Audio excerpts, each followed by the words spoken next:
Dobar dan svima.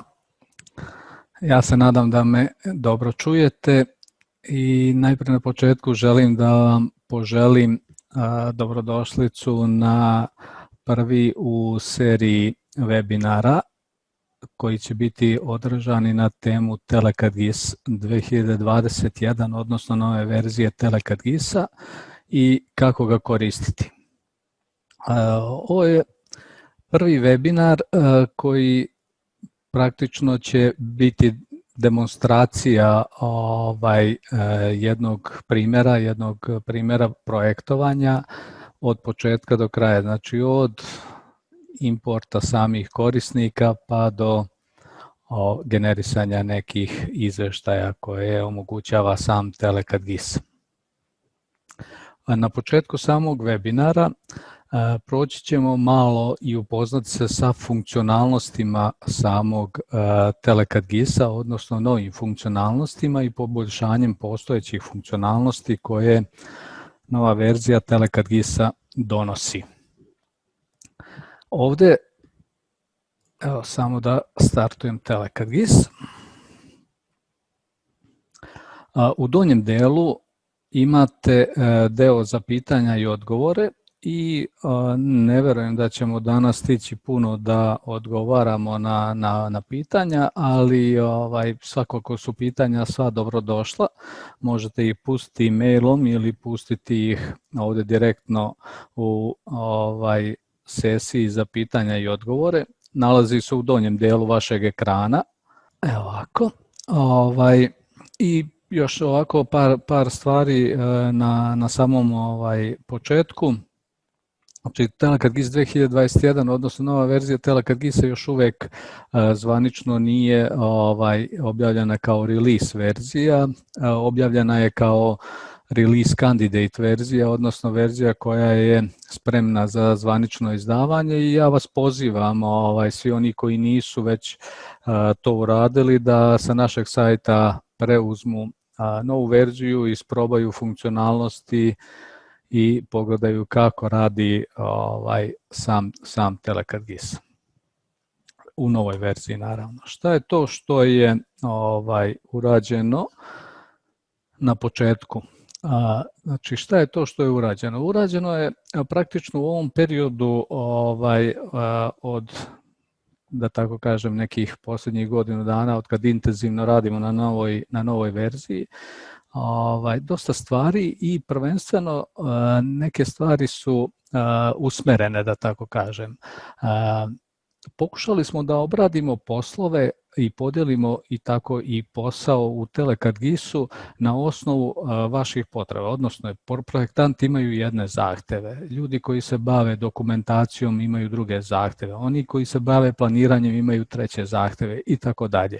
I u tom kontekstu Telecad GIS u novoj verziji donosi bukvalno podelu po poslovima, a ne po onim nekim kao do sada što je bio infrastrukturnim segmentima, nego jednostavno ima module za planiranje, za projektovanje, odnosno za dokumentaciju izvedenog stanja. Što se tiče samog Telecad GIS-a, pored ovih standardnih funkcionalnosti koje su već postojale i postoje, najviše toga što je rađeno je u delu naravno optičke mreže s obzirom na i trendove kod nas i u svetu i u skladu sa tim smo uradili poboljšanja postojećih funkcionalnosti stabla mreže. Ja neću puno da se bavim danas sa tim delom, ali to je jedna od stvari koja je prilično korisna i najviše ćemo je se dotaći kada budemo imali webinar na temu dokumentacije izvedenog stanja. Druga stvar koju bi voleo da skrenem kao pažnju i istaknem kao novu neku funkcionalnost, to je pored onog standardnog crtanja trase i opcije za generisanje trase.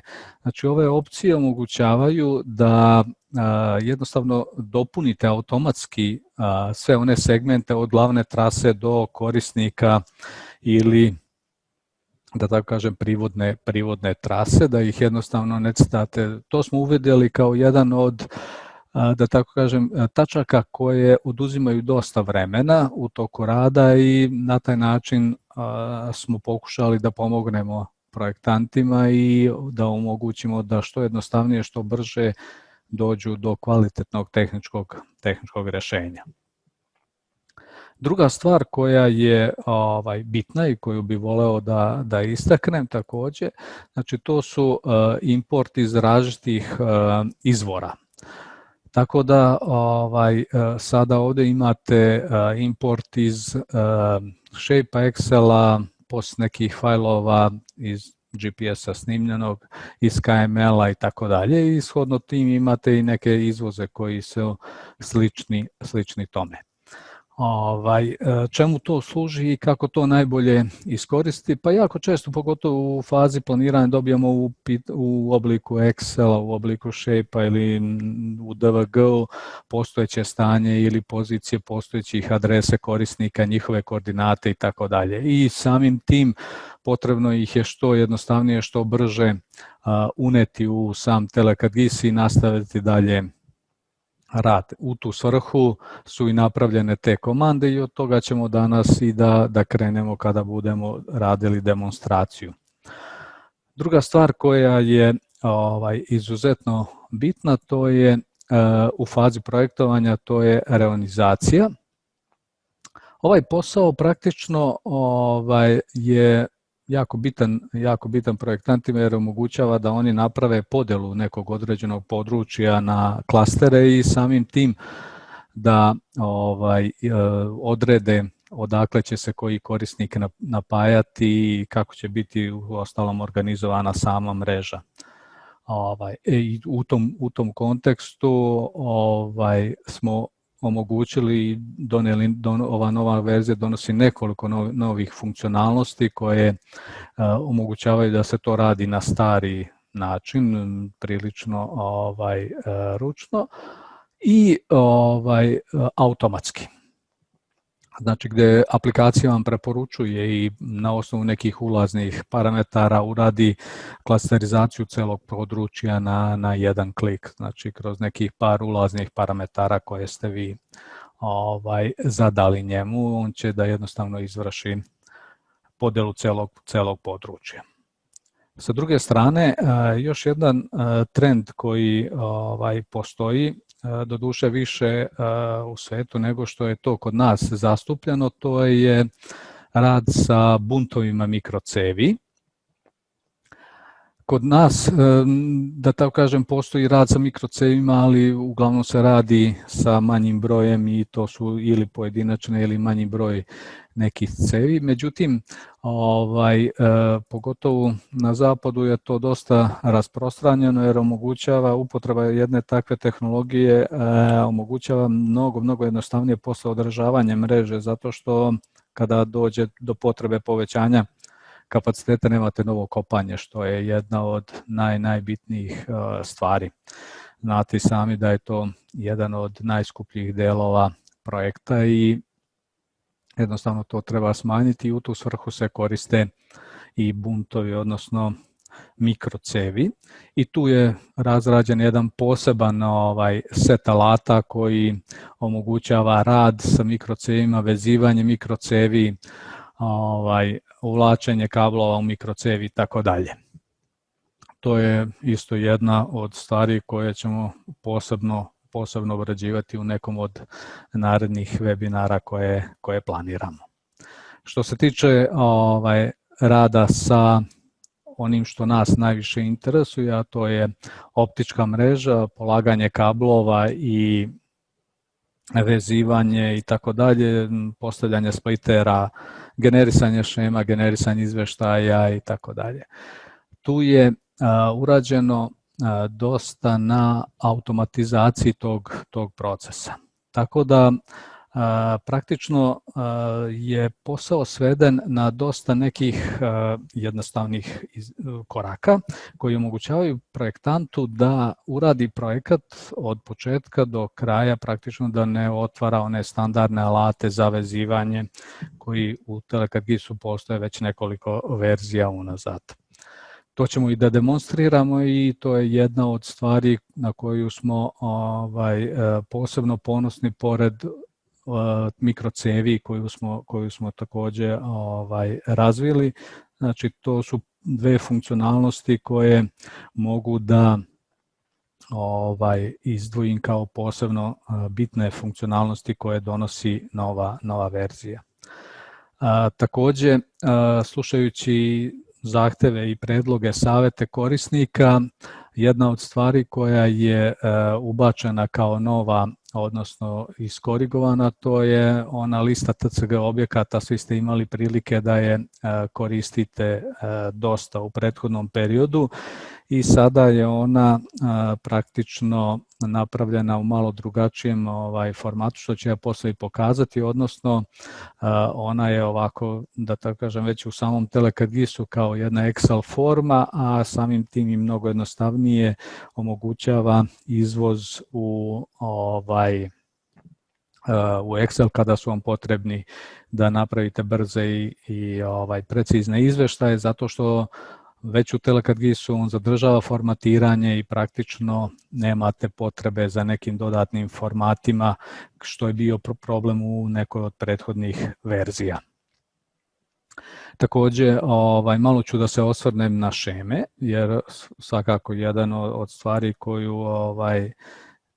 koja od Telecat GIS izdvaja od drugih i sličnih alata je način generisanja i rada sa šemama, pogotovo vlakana. Tu ima dosta također promjena, odnosno poboljšanja, pa ću iskoristiti priliku i samo ukratko da prođem kroz taj deo. Nećemo posebno da se bavimo tim delom danas. Zatim, još jedna stvar koja je jako, da tako kažem, bitna, a to je priprema situacije za štampu koju ste imali do sada i tako dalje.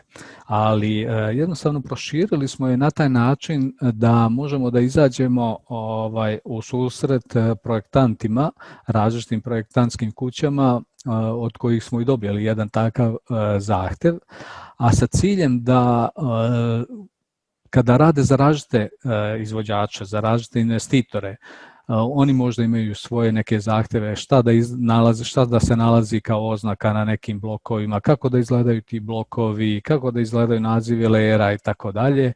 I tu je napravljen jedan, da tako kažem, mali modul koji omogućava da za pripremljene blokove, vi Telecat GIS blokove kada na kraju završite projekat, na jedan klik samo pretvorite u model za štampu koji će izgledati bukvalno onako kako ste to pripremili, da tako kažem. Znači, bit će izgled blokova onakav kakav želite, atributi će biti ispisani onako kako je taj investitor zahtevao i to praktično omogućava onako jednu dodatnu fleksibilnost u radu sa Telecat GIS-om praktično, zato što omogućava da radite kroz jedan alat i ispunjavate zahteve različitim investitorima.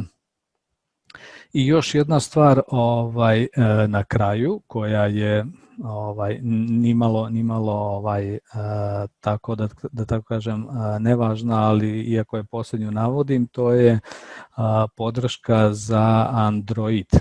Znači, od ove verzije Telecat GIS će moći da se koristi na Android uređaju, odnosno napravili smo native Android aplikaciju koja omogućava sad u prvoj verziji za sve tačkaste objekte da ih izvezete iz Telecat GIS-a, prebacite u aplikaciju, odete na teren, korigujete, dodajete, menjate, znači radite praktično sa njima sve što je potrebno da se uradi na terenu i kada završite sve to, vratite se u kancelariju, izvezete iz aplikacije u Telecat GIS i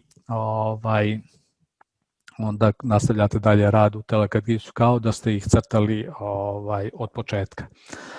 Cilj nam je bio da pokrijemo taj deo i projektovanja, znači kada izlazite na teren, tako da i ako nemate podatke, znači možete otići potpuno praznom aplikacijom, otvoriti projekat i napraviti novo, snimiti korisnike, lokacije njihove i tako dalje. I sa druge strane, moguće je jedna od stvari za izvođenje bitno pratiti dokle je došlo izvođenje. Na primjer, vi povučete celu dokumentaciju, odnosno projektnu dokumentaciju u Telekad-GIS i iz Telekad-GIS-a na mobilnu aplikaciju i jednostavno pratite faze. Na svakom objektu imate jedna od opcija je faza dokle je došlo, znači da li je izgrađen, da li je u fazi 1, 2, 3, 5 i tako dalje. Sam naziv faze određujete sami i možete ga kontrolisati, znači jednostavno neko će nazvati faze ako radi izvođenje po nekim njegovim zahtjevima, a dok će, na primjer, nazive faza imati projektanti svoje i njima, na primjer, za planiranje nisu toliko, odnosno za projektovanje nisu toliko bitne, tako da i sa te strane postoji jedna dodatna fleksibilnost. I šta je još bitno kod mobilne aplikacije, znači omogućeno je pogotovo korisno na primjer za okna, za stubove i tako dalje u održavanju, znači fotografisanje. Znači za svaki element vi kada ga fotografišete, on automatski se kači za taj element koji ste izabrali, zatim možete da dodajete napomene. Ono što je bitno, ok, možete vi njih i da fotografišete, ali posle toga kada ste ih fotografisali morate da tražite i da nazovete naziv te fotografije i tako dalje. Ovdje jednostavno vezan je ta fotografija direktno za taj objekat. Ako se radi na bazom, znači telekom operateri i tako dalje, to ide direktno u bazu i može se pregledati preko bilo koje aplikacije, znači da li je to web aplikacija, da li je Telekad-GIS ili neki drugi od naših alata, jednostavno sve te informacije imate uvek dostupne.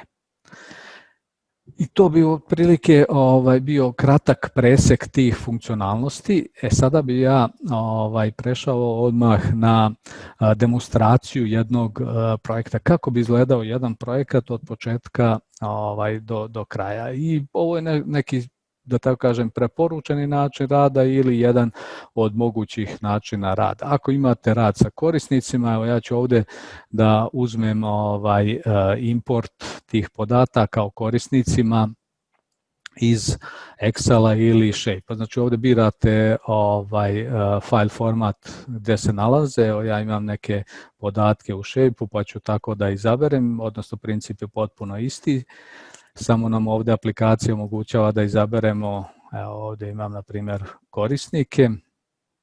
Kada sam izabrao lokaciju, očitam osobine iz Shape-a i tu vidite ima jako puno osobina. Sa druge strane izaberem Telekad-GIS objekat na koji se to odnosi, to je u pitanju je optički korisnik i šta mi je sada potrebno, znači samo da povežem osobine i sad kažem X mi predstavlja Y je ovo iz Shape-a i tako dalje. Znači praktično ja sada ovdje dođem i kažem ok, kapacitet u Telekad-GIS-u, znači ovo su Telekad-GIS osobine, kapacitet u Shape-u je nazvan na primjer isto, što ne mora uopšte da bude slučaj zavisno od toga šta ste dobili od izvođača. Tako da na ovaj način vi jednostavno izvršite povezivanje ovih osobina. Šta će biti povezano? Znači, da li će biti povezane sve ili samo neke, zavisi od vas. Znači, uopšte ne morate da vežete sve osobine. Evo, ja ću da izaberem par, na primjer, osobina, stanje, i samo ove osobine, znači nisam sve povezivao osobine, ali jednostavno ono što nam je potrebno da biste izvršili import je XY. Sve ostalo jednostavno ne morate uopšte da imate, dovoljno je samo da imate XY koordinatu i na taj način ćete izvršiti import podataka iz Excela ili iz Shape-a direktno u izabrani Telekad-GIS objekat. Klikom na dugme import, tu i sačekate malo, imate progress bar u donjem desnom uglu, dok on završi import podataka i kada je završio import podataka dobijate poruku, ovo ćemo da zatvorimo. Pogledajte, znači jednostavno ja sam dobio tu sve ove korisnike iscrtane na samoj mapi. Zatim, evo, mogu da ponovim postupak još za neki objekat, nebitno, evo, da kažemo, na primjer, za od ormare, očitaj osobine, ovdje kažem od ormar i tu ću, na primjer, da povežem par osobina, čisto da ne gubimo vreme, jer je postupak praktično isti. Name, evo, naziv, šta još mogu, ok, import, dovoljno. I jednostavno dobio sam i od ormare na toj određenoj lokaciji, znači kao da sam ih crtao u samom Telekad-GIS-u. Evo, ajde, možemo i, imam ovdje i patch panel ili neki razdelnik, nemam patch panel, imam razdelnik, nema veze, jedna, druga, na primjer, i samo kažem hoću i naziv da importujem, sve ostalo mi nije toliko bitno, on mi iskreira i element. Šta mi je još ostalo? Evo, mogu neko okno, pošto imam ga već tu, znači samo osvežim ovdje osobine, ovdje izaberem, pitanju je okno, ubacim podatke, samo one koje mene interesuju, broj, importu i praktično ja sam sada na osnovu Excela ili Shape-a, jer često mogu da dobijem takve podatke, ne samo u DVG-u, da ih jednostavno importujem u sam Telekad-GIS. Šta je bitno ovdje napomenuti, znači vidite i sami, znači ovdje kada vršim uparivanje za bilo koji element. Znači, šta će biti ovdje od osobina, to uopšte nije bitno, znači bitno je samo da imate x, y koordinatu, sa druge strane izaberete Telekad-GIS objekat i jednu po jednu povezujete tako što ih označite sa jedne strane Telekad-GIS osobinu koja se odnosi na neku osobinu iz Shape-a ili iz Excela i samim tim će on za te objekte da importuje na tu lokaciju. Znači, ako bi ja okrenuo x, y, praktično ja bi dobio objekte na skroz pogrešnim koordinatama. Tako da, eto, to je import i jako je bitno samo da, znači, možete imati Excel u kome imate samo koordinate i na te koordinate možete da ubacite korisnike bez ikakvih problema, znači, tako što ćete samo kažete x je x, y je y, povežete te osobine, importujete i to je sasvim dovoljno. Zašto ovo govorim sve? Zato što često se dešava da dobijete samo tačkice, pogotovo od geodeta. Izvinjavam se, samo da popijem malo vode.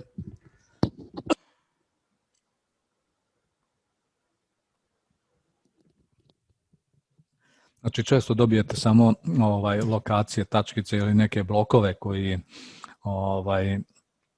jednostavno predstavljaju neke objekte kao što su korisnici, kao što su okna i tako dalje i na taj način ih jednostavno možete importovati. Pored ovog importa iz Shape-a i Excela, ovdje ću demonstrirati uvoz, na primjer, iz KML-a, pošto i to često srećemo. Jedna stvar koja je bitna pre nego što uradimo uvoz, to je da vodite računa o koordinatnim sistemima. Kada se importuje iz Shape-a posebno, često koordinate mogu biti u Google Mercator koordinatnom sistemu, što odmah i vidite ovdje dole na osnovu ovih brojeva koje se nalaze ispod komandne linije u AutoCAD-u, odnosno Telekad-GIS-u, pa je potrebno da izvršite samo promjenu projekcije. Na primjer, ako hoćete da radite u nekoj od naših projekcija, znači izaberete tu projekciju i onda će on jednostavno da vam promeni odmah koordinate i vidite sada je dole to, na primjer, neka 6. zona i sad ću uraditi import KML-a. Izaberem, na primjer, segment trase, 6. zona, prihvatim i ja odmah dobijem neke linije ili polilinije, zavisno od toga šta sam imao u KML-u kao istanu, jednostavno dobijam ih u samom Telecat GIS-u već istane. Šta mi preostaje? Znači preostaje mi šta je najjednostavnije, znači isključim ostale lejere koji me ne interesuju, izvinjavam se, ne to, nego hoću da isključim okna. Pogrešno sam kliknuo. Zašto ovo radim? Da bi mi bilo jednostavnije da uradim digitalizaciju. To je komanda koju ste već koristili u Telecat GIS-u i koja omogućava da uradite digitalizaciju, odnosno konverziju linija i polilinija u Telecat GIS trase. Označim ih sve i dobio sam praktično trase. Sad ću da vratim sve lejere nazad na stanje uključeno i praktično evo vidite kakva je sada situacija. Znači imam dosta nekih korisnika, imam uglavnom glavne trase, namjerno sam napravio samo glavne trase da bi demonstrirao na koji način se vrši povezivanje trasa od glavne trase do samih korisnika. Sad ćemo pozvati komandu, ovdje generisanje trase koja nam otvara ovako jedan wizard koji će da nas vodi kroz proces generisanja trase. Znači prva opcija je da izaberem ceo crtež ili mogu da izaberem jedan određeni deo. Klikom na ovaj ovdje plusić, ja praktično mogu da selektujem neko određeno područje i da onda radim za izabrani skup elemenata. Ili za ceo crtež, znači bukvalno ja biram sam. Koja je razlika? Znači ako radim na izabranom skupu elemenata, on mi radi samo za taj tu deo, ako radim za ceo crtež praktično, onda mi on radi predlog polaganja trase za ceo crtež. Evo kako to izgleda i kakve su još ovdje opcije. Ako uzmemo ceo crtež, znači imam maksimalnu udaljenost da ga ograničim, da ne bi, ako imam neku daleku, da tako kažem, trasu, da ne bi otišao negdje gdje ne treba, imam mogućnost da ga ograničim, da kažem, na primjer, do 100 metara, ako ne nalazi glavnu trasu, da ne cta trasu, nego da ga ostavi da se ručno poveže i da se docta trasa. I sa druge strane imam opciju da li se u pitanju vazdušna ili podzemna trasa. Znači, jako bitno. Ako je u pitanju podzemna trasa, kao u našem ovdje slučaju, većini slučajeva, vi dobijate ovako klik na next, dobijate predlog kako će ta trasa da izgleda, to su ove ljubičaste linije i praktično to je neka preporuka. Međutim, ovo još uvijek nije nacrtana trasa, ovo je samo preporuka i šta nam omogućava? Omogućava nam, evo primjer ovdje, vidite, znači imamo ovdje neke trase, ja praktično mogu, evo, na primjer na lomnu tačku jednu i drugu da pomerim. Znači, dozvoljava mi izmene dok god ne prihvatim. Znači, u bilo kom trenutku ja mogu praktično da uradim bilo kakvu korekciju, šta god da mi se ne sviđa, a ako mi se sve odgovara, sve mi se sviđa i tako dalje, sve je ok, ja jednostavno klikom na dugme finish dobit ću položene Telecat GIS trase sa default osobinama. Ako imam, evo primjer, uzet ću ovdje samo par elemenata, pa ću postaviti stup jedan i ovdje drugi, znači nebitno, samo da demonstriram kada je u pitanju evo mogu i ostale, ajde, kad sam krenuo postavit ću ih par, znači ovdje na primjer, stup možemo da stavimo negdje ovdje, ćemo da stavimo ovdje između ova dva i ovo rećemo neka bude podzemno, nebitno. I sada, znači, za ovaj ovdje deo, pozivanjem opet iste komande, znači mogu da ostavim ceo crtež, bez obzira na sve to, ali ću čekirati opciju poveži na stubove. I on će automatski da pronalazi stubove i da mi odredi automatsko povezivanje ove trase. Tako da, i to je jedna od opcija koju možete da koristite.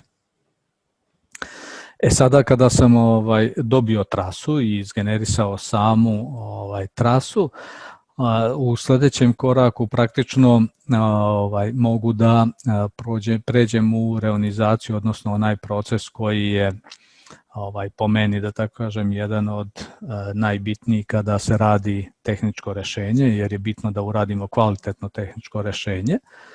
Evo, proces reonizacije također je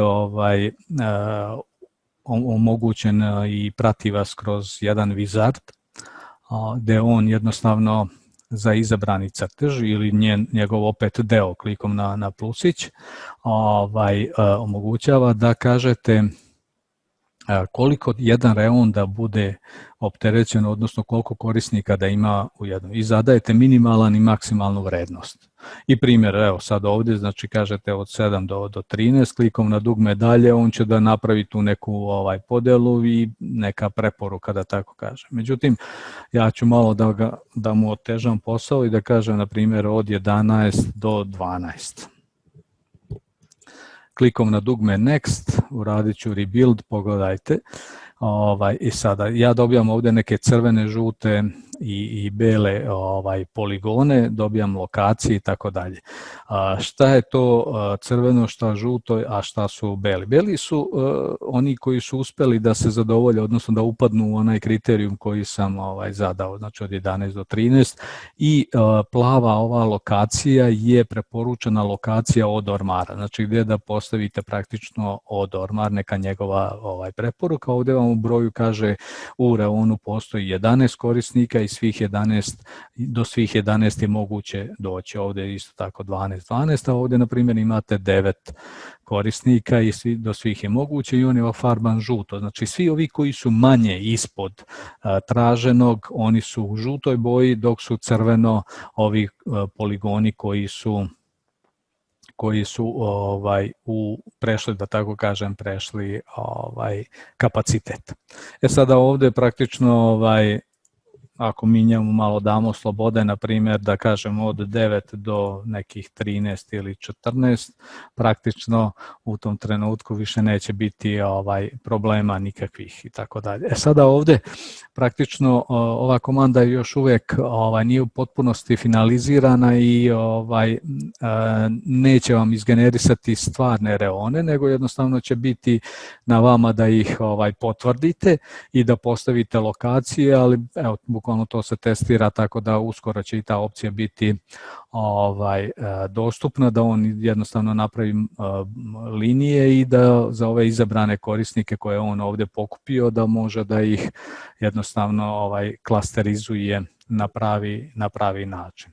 Klikom na dugme dalje ja mogu da ostavim ove klastere ili da ih klikom na dugme obriši, što ću ja da uradim, pošto kažem nije u potpunosti finalizirana ova opcija, pa ću ja da pokažem na koji način mogu sada da vršim reonizaciju ovog ovdje područja. Otvaram jedan dijalog praktično koji omogućava upravljanje i sa reonima i dosta nekih drugih funkcionalnosti i na koji način ona radi. Ovdje imate sa desne strane komande za upravljanje sa reonima, a ovdje gore imate neke dodatne alate, znači koji će omogućiti da ih koristimo tokom daljeg rada na projektu. Ovdje izaberemo poligon i pokažemo hatch neki, to ćemo poslije da radimo, a one 3 komande koje su nama bitne, znači dodavanje i crtanje poligona, odnosno reona nekog, splitovanje i mrežovanje. I sada evo pokazat ću i demonstrirat ću kako bi to izgledalo. Uzmem ovdje crtanje jednog poligona i kažem evo hoću da mi ovo bude jedan poligon, vidite. On nam odmah ovdje pravi grupu i kaže evo tu imate šest korisnika u ovom ovdje poligonu. Odmah crtam drugi, na primjer evo drugi mogu da napravim ovako podelu, primjer.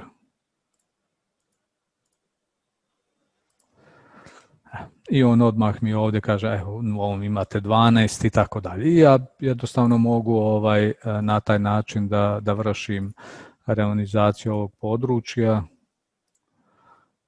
Ovaj je 8 i tako dalje. Mogu ovdje sve ovo ostale, na primjer da napravim jednu celu jedan ceo i jedan novi reon i on meni kaže ovdje 32 korisnika, što je prilično, i onda sad, na primjer, ja mogu da ih podijelim, na primjer da ih podijelim po ovoj ovdje liniji, uzmem deljenje i ovako, i on će mi automatski to podijeliti na 2, znači ovo je 12, ovo je 20, evo ako bi išao sve, na primjer, na 16 spliter, evo mogu i ovdje da ga podijelim, taman imam od bilo koje ove tačke na bilo koju ovdje, i ja praktično sad sam dobio šest ovih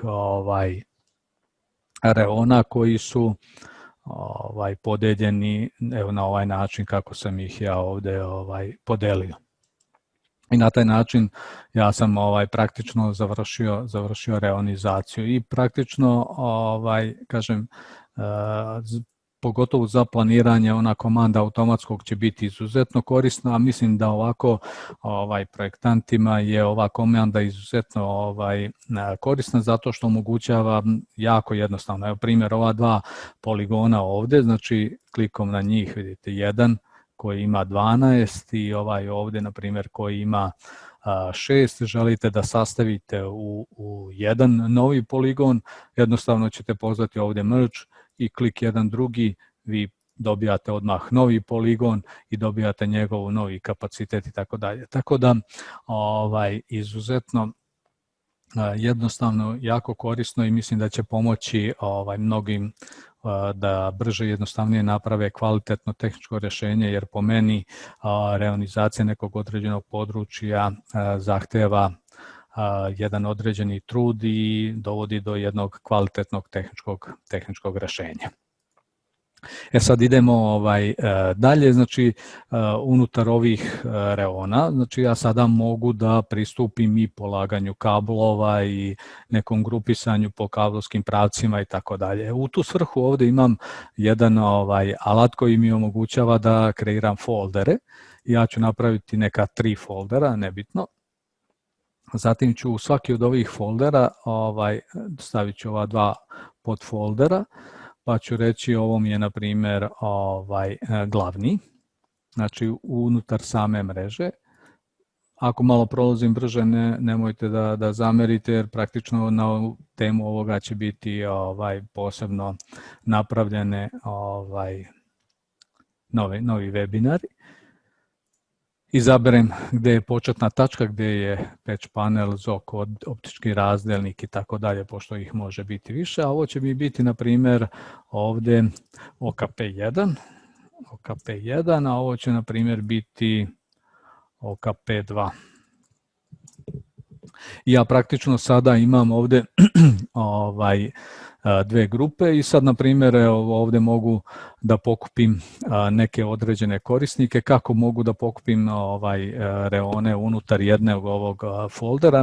Na više načina. Mogu ovdje da uđem u drag and sort, odnosno izbor i sortiranje, i selektujem one koji mene interesuju i samo ih prevučem u jedan od ovih foldera. Ili druga opcija je da ovdje kažem izmeni, da kažem dodeli reone, i onda selektujem jedan, drugi, treći, potvrdim desnim tasterom ili enterom i oni će mi praktično, sad sam ih prebacio, izvinjavam se, pogrešno sam odradio. Znači izmeni, dodaj prvi, drugi, treći u drugu grupu. I na taj način praktično ja sam dobio dve grupe.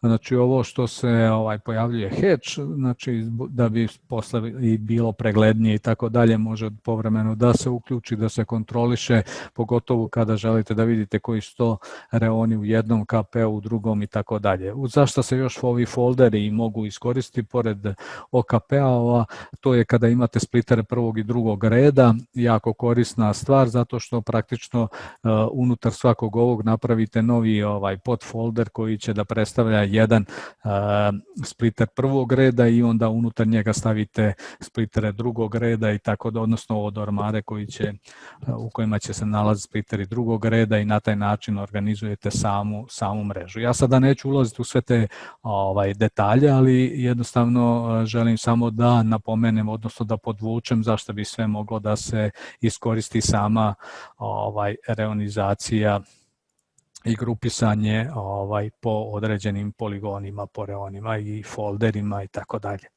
Druga stvar koja je isto izuzetno bitna, ja je na početku nisam spominjao, nego hoću sada da je demonstriram, zato što je bilo dosta pitanja od strane korisnika kako jednostavno menjati kapacitete korisnicima, od ormarima i tako dalje, kako ih organizovati i tako dalje. Pa smo napravili jednu komandu koja, evo primjer za sve korisnike.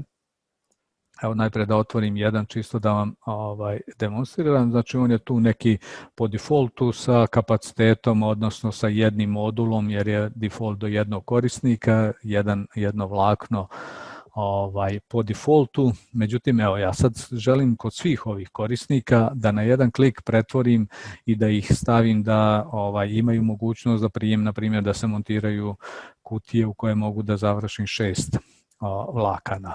Otvaram ovdje deo za crtanje, gdje se nalazi crtanje svih ovih čvornih elemenata, optički razdjelnici, odormari, izvodi i tako dalje. Imate posljednju komandu modelovanje, izaberem šablon, odnosno template. Ja ovdje imam neke već gotove template, o tome ćemo isto posebno da pričamo kako napraviti template i tako dalje, prilično je jednostavno, ali evo, ovdje kažem, evo, korisnički priključak sa 6 konektora. Izaberem taj template, on mi ga ovdje prikaže, znači ovako će da izgleda, klikom na dugme dalje, ja sam označio sve korisnike i oni će svi praktično sada postati takvi, klikom na dugme finish. Ja sam za sve ove ovdje korisnike sada dobio takvu strukturu. Bilo koji da otvorim, on je takav. Evo isti postupak praktično i za od ormare. Evo ako izaberem ovdje od ormare, ne izvinjavam se, on je sad takav, nego hoću samo da ga selektujem sve, jer mi je lakše ovako unapred ih selektovati. Otvorim modelovanje, izaberem ovdje FCP, na primjer, dva modula sa po 24. Nebitno. Ubacim ih i kažem finish, yes. I oni su završeni i isti postupak uradim i za, na primjer, patch panel. Označim ga. Znači idem po tipovima elemenata. To je ono što je bitno. Evo mogu, na primjer, na patch panelu i da ubacim 2x5x96, znači 2 vertikale sa pod 5 kaseta ili modula i 96 konektora po modulu. Dalje, sad mogu ovdje, pošto ga nisam izabrao na početku, da izaberem optički razdjelnik, finish, i na taj način sam ja i njemu dodelio takvu organizaciju. Znači prilično jednostavno, pojednostavljeno maksimalno da bi se dobila struktura. Evo, da vidite kako to izgleda. Znači, kao što sam rekao, 2 grupe ili 2 vertikale po 5 modula i svaki modul sa po 96 konektora. I na taj način praktično ja sam svakom od ovih elemenata dodelio neku strukturu.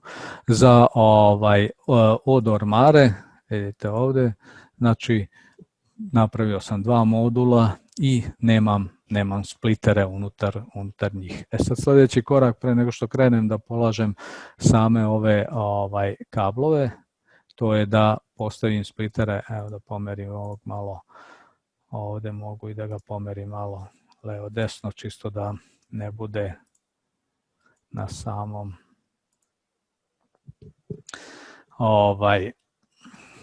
sada mogu ovdje, na primjer, šta da uradim? Mogu da uradim sljedeću stvar, znači to je da položim splitere unutar od ormara onoliko koliko mi treba. Ja ću ovdje uzeti najjednostavniji primjer, to je da ide jedan spliter u jedan od ormar, odnosno uvijek je takva situacija da jedan spliter pripada jednom reonu. Znači, ako u jednom od ormaru nalazi se više splitera, vi samo napravite podjelu na više reona i na taj način ćete u jednom od ormaru moći dodati 2, 3, 5 više splitera. Sad kako se to radi? Ulazimo ovdje u deo za alate. Tu izaberem šta hoću da radim. Znači mogu da polažem splitere prvog ili drugog reda. Znači polažem u našem slučaju splitere drugog reda, odnosno splitere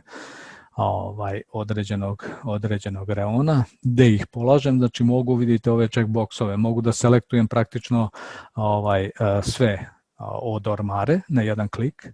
Znači samo desni taster označi sve, ili mogu ovako da ih jednostavno uključujem, isključujem, mogu pojedinačno da samo na njih par uradim i tako dalje. Ja ću da uradim praktično za sve njih, ovo je mreža gde nema i to me ne interesuje, i praktično za sve ove hoću da dodam splitter. Klikom na dugme Install Polygon Device, ovdje kažem splitter, na primjer splitter drugog reda, kapacitet je, vidite ovdje odmah i vidim, malo nisam, evo izvinite, samo malo da razvučem dijalog, bit će bolje i vidio. Vidite ovdje odmah vidim kapacitet u svakom splitteru, praktično meni 16 jedna je sasvim dovoljna.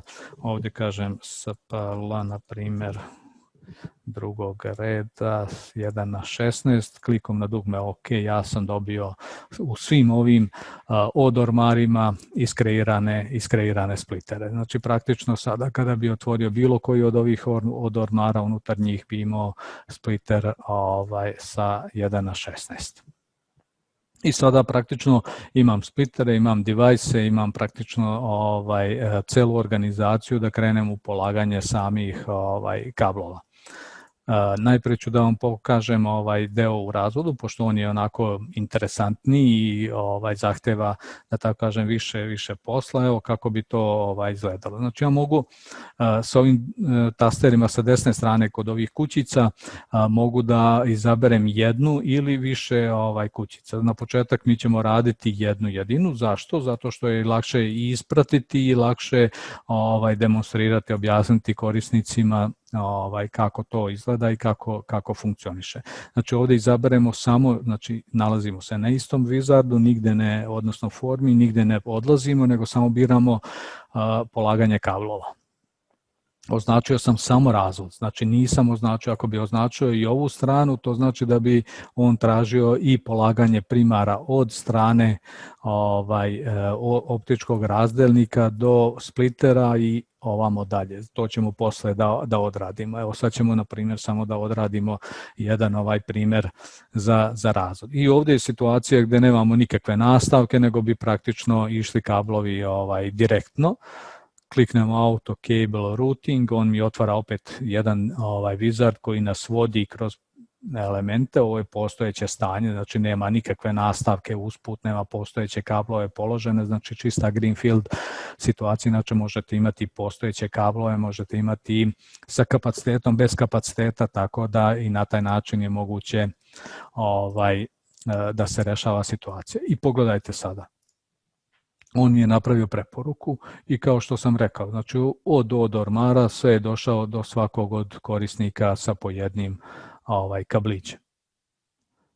Ja ću posle da napravim jedan malo kompleksni deo, pa ću napraviti neke nastavke i tako dalje, čisto da on demonstrira i takve slučajeve, jer često se dešava da se i tako radi. Također moguće ovdje biti i sa kuće na kuću prebacivati i tako dalje, ali jednostavno neću sada da ulazim u sve te detalje, nego ću jednostavno ovdje da vam objasnim malo samo kako se vrši polaganje i vezivanje vlakana u razvodu. Znači ja sam ovdje dobio sve ove korisnike, kao što vidite svi su oni dobili neku plavu liniju do sebe, poliliniju, i ovdje vidite tip kabla je NAN. I sad želim da dodam i odmah i tip kabla, jer ako bi ja nastavio dalje, ja bi samo položio kablove bez kapaciteta u razvodu. Ako ovdje kažem izaberem kablove iz kataloga, odnosno iz favorites liste.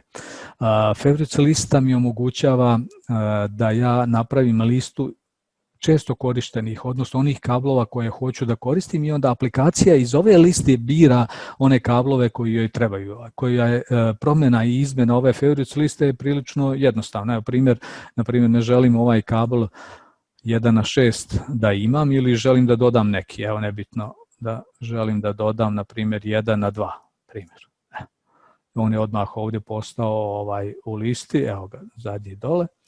Klikom na dugme OK, on će, pošto je taj kabel najmanji, pošto je mali kapacitet do svakog korisnika ide po jedno vlakno, izabrati taj kabel. Ako ja hoću da položim neki veći kabel, ja ću jednostavno samo taj kabel da uklonim ovdje iz liste i on će koristiti prvi sljedeći veći koji zadovoljava izabrani kapacitet. Ovdje vidimo odmah i kapacitet i rezervu do svakog od korisnika. Klikom na dugme dalje imam opciju da izvršim vezivanje vlakana ili klikom na dugme finish da položim kablove sa kapacitetima, znači nevezane, ali sa kapacitetima. Ja ću ući ovdje i u vezivanje i pogledajte, znači vizar za vezivanje prilično jednostavan, kada ga znate, kada ga naučite. Evo sad kako on izgleda, evo čisto samo malo ću proći kroz njega. Ono što je bitno vama, znači to je ako dobijete ovako jedan zeleni gore, znači da će on bez ikakvih problema sve to da položi i da poveže. Ali evo šta vidimo mi ovdje u vizatu. Znači od splitera sa prvog konektora vezat će korisnika koji se nalazi na adresi broj Svetog Save 32. Ostavit će jedno vlakno rezervno i završit će ga, čisto ostaviti ga u Spiceboxu, odnosno dole na od ormaru, znači neće ga vezati na sam konektor i tako dalje. Znači za svaki korisnik ovaj jedan red je jedno vlakno do korisnika, vidite. Znači bukvalno ovo je svaki i ovdje pošto imamo 12 korisnika, on je iskoristio sa splitera 12 konektora i vezao ih na od ormar. I ovdje vidite na koju poziciju, znači od ormar, prvi modul, prvo vlakno, odnosno prvi konektor i ovdje je došao do 12. konektora. U kom od ormaru, ovo su vlakna i samo kabla koji ide prema korisnicima i ovo je kod korisnika praktično prvi konektor je nešto što je on uzeo. Ako ne želim da bude prvi konektor, sad imam te opcije, znači koliko god hoćete, znači ovdje jednostavno ja mogu da mu izaberem bilo koji od modula, znači ovdje dođem i da kažem hoću na primjer da mi završiš na portu 6 i praktično onda će on da završi na 6, neće na prvom kod samog korisnika i tako dalje. Sa druge strane, ovdje se nalaze uslovi, odnosno constrainti koje mogu da postavim. Znači, za svakog korisnika po defaultu je rezerva 1. Ja mogu ovdje da kažem, neću rezervu kod nijednog korisnika, samo upišem 0, povučem prema dole i pogledajte, onda on dolazi sa samo jednim živim vlaknom praktično od splitera, od ormara do svakog od korisnika. Sa druge strane, ako kažem hoću 2 vlakna, do svakog od korisnika, ja ću dobiti ovdje, vidite, prvo iz kabla prvo, drugo i treće će doći samo od ormara, znači ne ide na spliter, ide od ormara i dolazi do svakog od ovih korisnika. I na taj način ja mogu da kontrolišem šta će biti vezano i sa druge strane mogu da čekiram polje da mi praktično rezerve završe na konektorima, znači da ne završavaju na od ormaru dole u splice kaseti, odnosno da se iskoriste portovi s obzirom da to zahtjeva odmah i veći kapacitet od ormara i tako dalje. Mislim da u praksi se to ne primjenjuje baš često, ali čisto da znate imate i tu opciju. Znači čekiranjem ove opcije on će jednostavno ovdje iskoristiti samo i dovoljno je samo jedan modul sa 12 konektora na od ormaru, a ako uključite vidite treba da on će iskoristiti jedan modul od svih 24 i onda će preći na drugi modul i iskoristit će do 11 novih vlakana, odnosno konektora na tom drugom modulu. Tako da jednostavno to je sada stvar kako će se rešavati. Ako je ovdje sve čekirano, znači slobodno možete da kliknete na dugme dalje, finish, prihvati konektorizaciju i ja sam praktično ovdje reon završio. Ne samo da sam ga završio, nego on kompletno vezan. Znači svaki korisnik završio je na spliteru prvih 12 i svako vlakno prema korisniku, pogledajte. Tačno 32, kao što ste vidjeli malo prije 31, 30 i tako dalje, došao je do svakog od korisnika. Znači praktično završio sam kompletno vezivanje jednog reona. Evo ovdje ću na ovoj situaciji da dodam jedan nastavak, čisto samo da demonstriram kako bi ta situacija bila, samo da mu dam neki naziv, broj nastavka je 5, čisto da ga lakše raspoznamo, pa ćemo vezati ovdje reon. Evo, to je ovdje drugi u nizu, znači namjerno sam izabrao ovo check, pa onda da mi on pokaže koji je to reon. Ulazim ovdje u vezivanje, opet označim samo razvod za taj reon, jer mi je mnogo jednostavnije za pokazati. Onda on ovdje, vidite, pronalazi postojeće neke elemente, to je postojeći nastavak. Ja mogu da ga uklonim ili da ga ostavim. Ako ne želim da ga koristim, ja ću da ga uklonim. Ako želim, nastavim dalje i pogledajte šta mi je on sada odradio. Znači doći će do nastavka sa jednim kablom i onda će ići od nastavka sa drugim kablićima praktično do samih korisnika. I ovdje praktično ja sada opet ponavljam postupak, znači isti je potpuno postupak, znači izaberem samo koji hoću kabel, s tim što ja mogu i plus toga pored ove automatike i tako dalje mogu ovdje da kažem do ovog nastavka hoću da mi dođeš na primjer sa 1x12, izaberem veći kabel nego što je on preporučio, znači iako ga nisam položio mogu i u ovom trenutku to da uradim, klik dalje, izvršim vezivanje i pogledajte, sad je on meni ovdje rekao, aha, sad ću ovako da ti vežem, znači koristim spliter iz ovog od ormara sa ovim ovdje konektorima, ovo su pozicije na od ormaru, ovo su sada, vidite, znači ide kabel do nastavka i kako je vezano do nastavka, znači ovo je jedan kabel, iskorišteno je 6 vlakana i dolazi do samog nastavka. Evo mogu da povećam malo neki kapacitet negdje, na primjer kod samog korisnika, ovoga na primjer da kažem da je rezerva 2 i pogledajte, znači on odmah prelazi na 7 i tako dalje. Znači evo na primjer ako bi ovdje stavio 3, 3 i 3, to će biti, vidite, znači 12, 4, 4, 4, čisto da pređe na drugu cevčicu, izvinjavam se, samo što sam, 4, ovako. Pogledajte sad ovdje, znači kakva je situacija, izvinjavam se, ja hoću brže, a ono sporije. Pogledajte sad ovdje situaciju, znači jednostavno nemam dovoljno kapaciteta jer sam rekao da hoću kabel od 1 do 12 i on automatski mi ovdje signalizira, ovdje mi prikazuje ovim crvenim da jednostavno ne mogu da nastavim dalje i da izvršim vezivanje. Vidite i sami, znači jednostavno mi je rekao imaš problem ovdje, ima nešto što je problematično i konkretno mi je rekao ne mogu da ti zadovoljim ovu rezervu. Znači mogu da ti zadovoljim rezervu od jednog vlakna, ali dodatne 3 rezerve, odnosno 3 vlakna koja si tražio ne mogu da ti zadovoljim. Tako da praktično ako ovdje vratim samo na 1 i odem na preview, on će da zadovolji zato što je praktično došao do kapaciteta od 12 vlakana ovdje na ovom kablu. I klikom na dugme finish,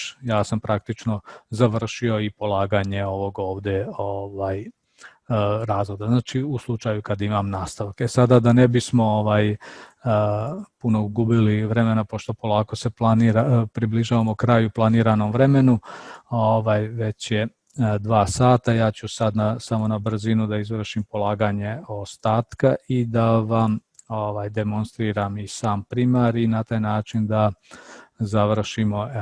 I tu sam na primjer završio, sve mogu odjednom, znači ne moram uopšte ići pojedinačno. Pogledajte, znači samo ovdje jednostavno imate mnogo veći broj, malo u početku moje savjet da radite reon po reon jer vam je mnogo jednostavnije, odradite ovo bitno vam je da dobijete ovdje zeleni ovaj checkbox, klikom na dugme finish, ja dobijam izvezan kompletan razvod, da tako kažem. I šta mi sada preostaje? Znači preostaje mi da uradim i primar mogu sve da selektujem i za primar je na primjer i savjet da selektujete sve zato što unutar jednog OKP-a, pogotovo ako koristite isti kabel i tako dalje, dešerujete ga, mnogo vam je lakše i bolje i lakše ćete iskontrolisati koja vlakna idu do kog od ormara i tako dalje i na taj način će vam biti mnogo jednostavnije. Znači sad samo označim primar, evo celu mrežu, znači nebitno je idem dalje. I sad on meni pronalazi ovdje neke postojeće kablove, to su ovi korisnici, vidjet ćemo da li će ih uzeti u obzir ili neće, kao što vidite nijedan nije uzeo u obzir zato što su to kablovi razvoda i on raspoznaje taj tu deo. Sada ono što je on preporučuje i kako je organizovao mrežu, znači on će doći do ovog ovdje od ormara 239 i onda će sa njega ići do ovih ovdje korisnika, vidite.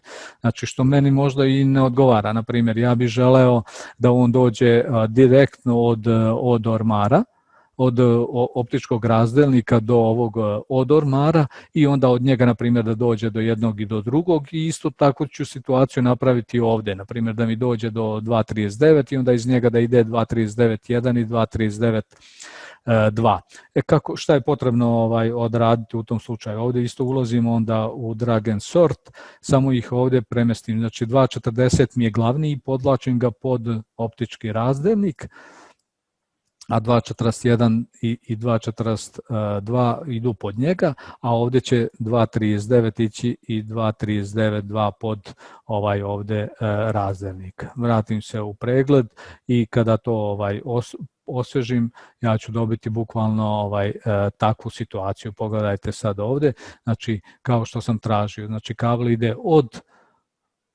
direktno optičkog razdelnika od ormara i na taj način onda idu sada od ormara do jednog i od ormara do drugog od ormara i sada ovdje opet isti postupak, znači izaberemo adekvatne kapacitete, on opet pošto su sve mali po jedno vlakno treba i tako dalje, on je izabrao 1:6, na primjer sklonit ću njega odavde, on će izabrati onda prvi sljedeći veći 1:12, klikom na dugme dalje. Znači naravno i ovdje mogu da postavljam uslove, postavljam rezerve i tako dalje, neću sada da ulazim u sve te detalje, ali evo samo da vidite, znači krenuo je od optičkog razdelnika sa prvog modula, iskoristio je prvih 6 vlakana i ovdje je kroz jedan kabel došao do ova 3 od ormara i ovdje je kroz drugi kabel došao do ova 3 od ormara. Sad ja ovdje mogu svašta da kontrolišem, pa na primjer ja ovdje, on je krenuo, vidite ovdje sve sa prve vertikale, pošto imam 2 vertikale, ja mogu da postavim ovdje u uslov i da kažem, ti mi krećeš na primjer sa drugog modula druge vertikale. Klik na preview i ja na ovaj način ovdje sam odmah, vidite ovdje, znači brojevi i on će tako i da ih veže.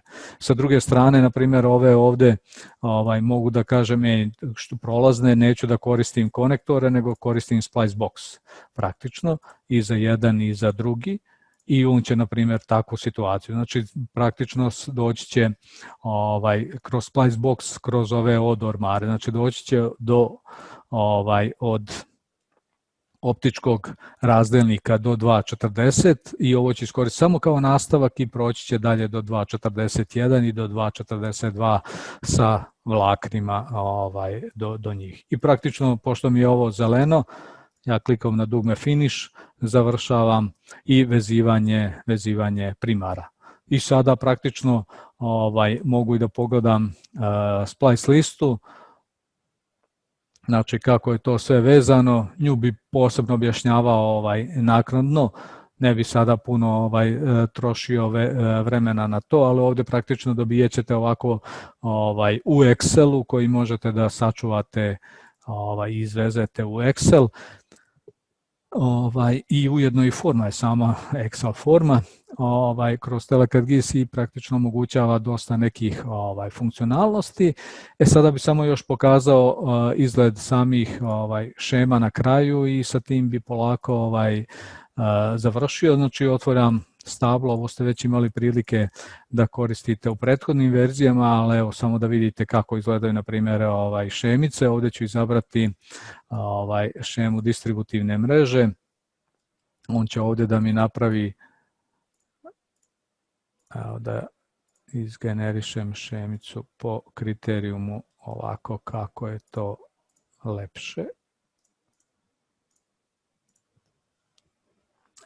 Pogledajte, znači on mi jednostavno napravi ovdje šemicu gdje tačno mi je pokazao ono što sam pričao. Vidite ovdje, znači prolazi kroz splice do svakog od ovih ormara i završio je znači na splitteru prvo, drugo, treće vlakno, dok su ostala rezervna vlakna došla od ormara, od optičkog razdelnika. Znači ovaj je završio na jednom, ovaj na drugom, evo da vidite čisto i onu situaciju, znači ovaj je na prvom modulu, a ovaj je završio na drugoj vertikali, na drugom modulu, znači ovaj drugi OKP. Tako da praktično dobio sam kompletnu šemicu. Također ovdje sada kada odem i šemice razvoda, znači pogledajte, znači jednostavno uradili smo da one izgledaju praktično izuzetno lepo i na taj način dobijate ovdje tabove gdje imate svaki tab za jedan splitter praktično i praktično dobijate šemice ovako direktno za eksport i čuvanje u blok, posle toga štampu i tako dalje. Evo ja bi pošto je već prošlo 2 sata, planirano vreme za završetak, praktično ja bi sa ovim polako završio, odjavio se sa ovog prvog webinara, zahvalio bi vam se svima na pažnji i želeo bi da vas pozovem da preuzmete release candidate novu verziju i da jednostavno probate ove sve funkcionalnosti koje smo uradili i pratite nas. Uskoro će biti novih objava i šta donosi sve nove verzije i na koji način ih možete iskoristiti, pozivi za nove webinare, tako da svakako evo s ovim završavam i zahvaljujem se još jednom na pažnji. Sva pitanja koja budete imali, evo samo za kraj, slobodno pošaljite i na mail, znači nije nikakav problem, odgovorit ćemo naknadno i napravit ćemo i poseban webinar, možda ako bude interesantnih pitanja, da objasnimo te detalje koje dođu. Također hoću da pokažem i ovdje support sistem, odnosno ticket sistem koji je otvoren, geoinnova.rs kroz support, gdje možete da kreirate i otvarate tikete i da postavljate pitanja. Znači jednostavno na taj način vam je omogućeno praktično i da odmah direktno pratite status rešavanja svakog vašeg zahteva. Evo, na ovaj način ja se odjavljujem i pozdravljam i zahvaljujem na pažnji. S ovim je ovaj webinar prvi završen.